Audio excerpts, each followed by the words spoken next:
You are doing everything right, eating well, taking your vitamins, and going to bed on time. So why do you still feel exhausted? This is one of the most common frustrations I hear from patients, and honestly, it's one of the hardest to crack because fatigue isn't fixed by a green smoothie and a multivitamin. It is often a layered issue, and solving it takes more than doing one or two things right. Hi, I'm Rizwana Chowdhury, an advanced nurse practitioner here in the UK, and welcome to 3 Things About. In this video, we will unpack 3 questions I hear all the time from people who feel like you do. Number 1, am I taking the right supplements? Number 2, could my body not be absorbing the supplements I'm taking? And number 3, what if the tiredness has nothing to do with my nutrition or supplements at all? To bring the questions to life, I want to share the story of a patient. Let's call her Sarah to keep things anonymous. She came in to see me and asked all 3 questions. Sarah was crashing by 3 p.m, needing naps just to function. She was cancelling plans and struggling to focus at work through brain fog. Let's start by asking, am I taking the right supplements? Taking supplements doesn't always mean your body is getting what it needs, and here's why. Many people take a general multivitamin without knowing whether they actually need it. And while these can help in some cases, they can also miss the mark completely. Fatigue could stem from low iron, especially if you menstruate, follow a plant-based diet, or have absorption issues. But taking iron when you don't need it, that can cause constipation, nausea, and liver problems over time. It's important not to take iron unless your blood test confirms you need it. Same with vitamin B6. Long-term high doses have been linked to nerve damage. Even B12, while generally safe, need the right form and dose for your body. Vitamin D, another key player, crucial for mood, immunity, and energy, but notoriously hard to get from food alone. It's also one of the few supplements that many people can take safely without a test.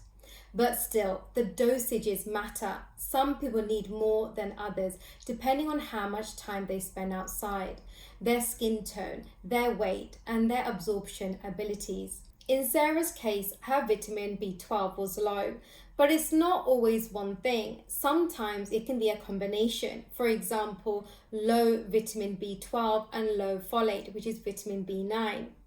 So what can you actually do to make sure your supplements are working for you?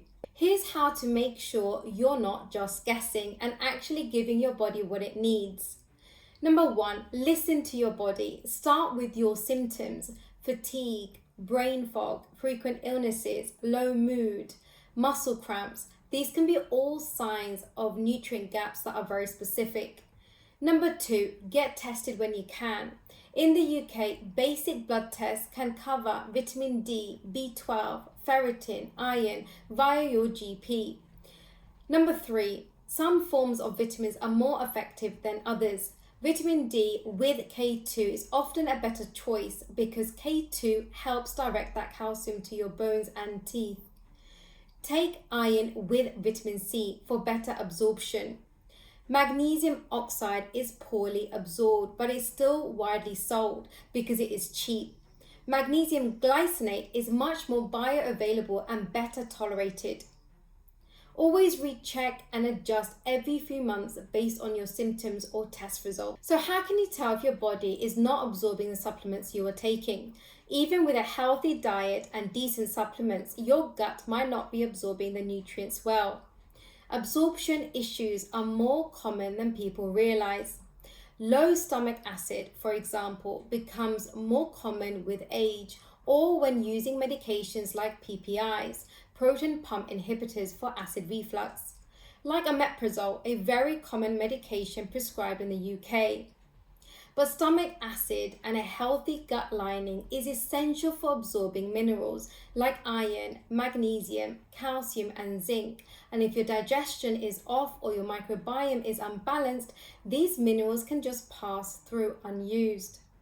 Stress, poor sleep, IBS, irritable bowel syndrome, or SIBO, small intestinal bacterial overgrowth, All of these can block absorption.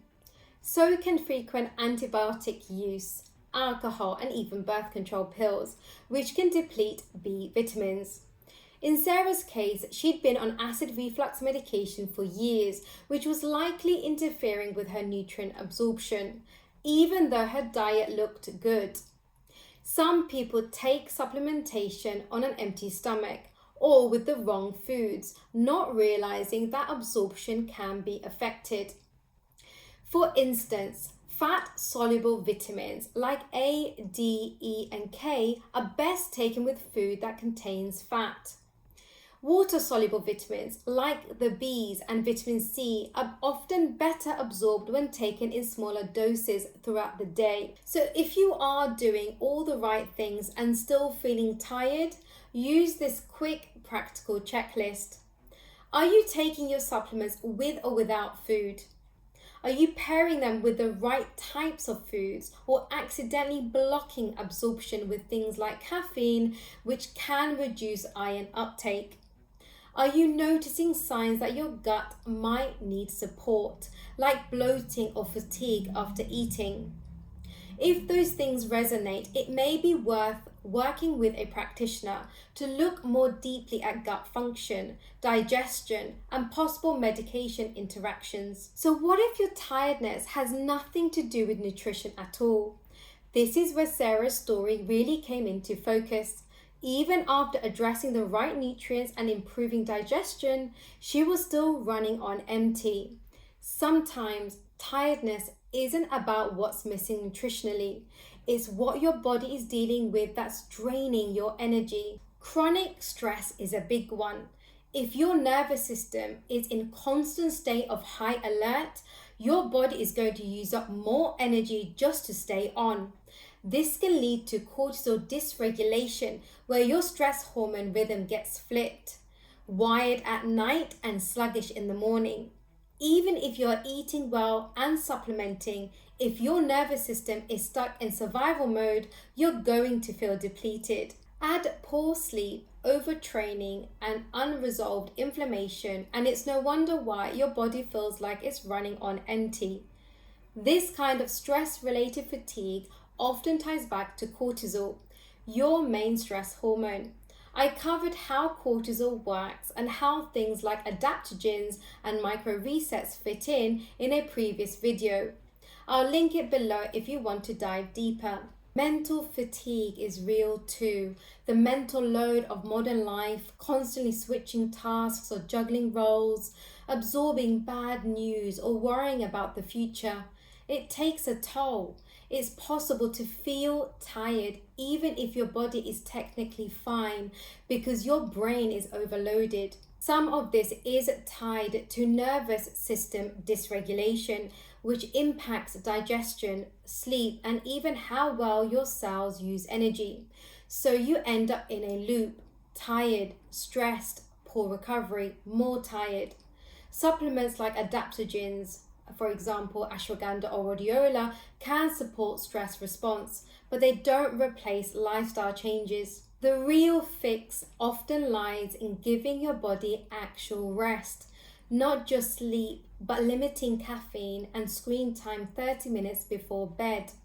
Clear boundaries between work and rest.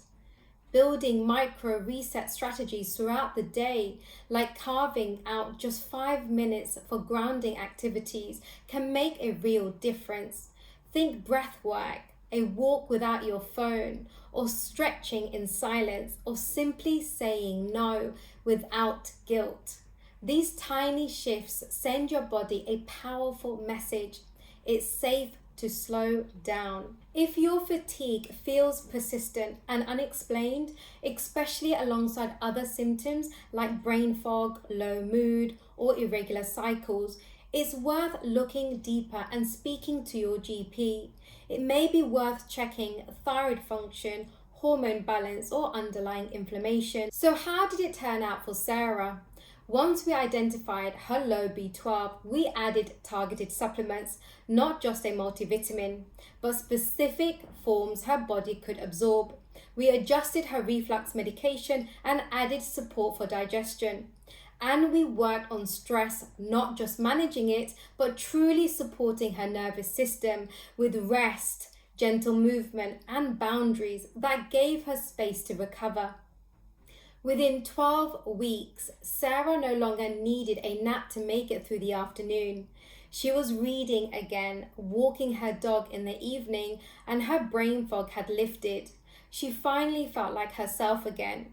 Sarah didn't need more supplements, she needed the right ones, in the right context, and a plan that considered her whole system, not just her symptoms. Here's something that doesn't get talked about enough: fatigue from undereating. This is more common than you would think, especially in women trying to eat clean, manage weight, or following a rigid routine.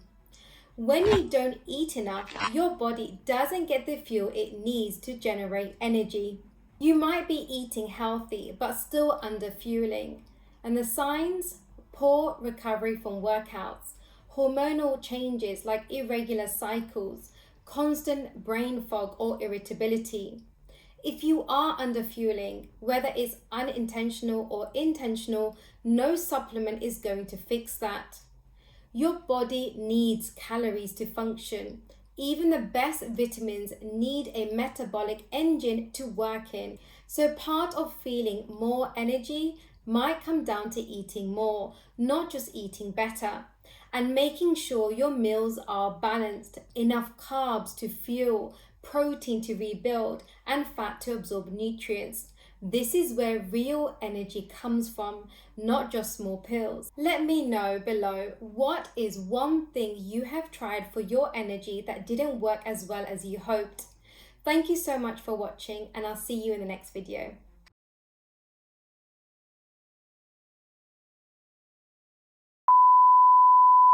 Diet and decent supplements, your gut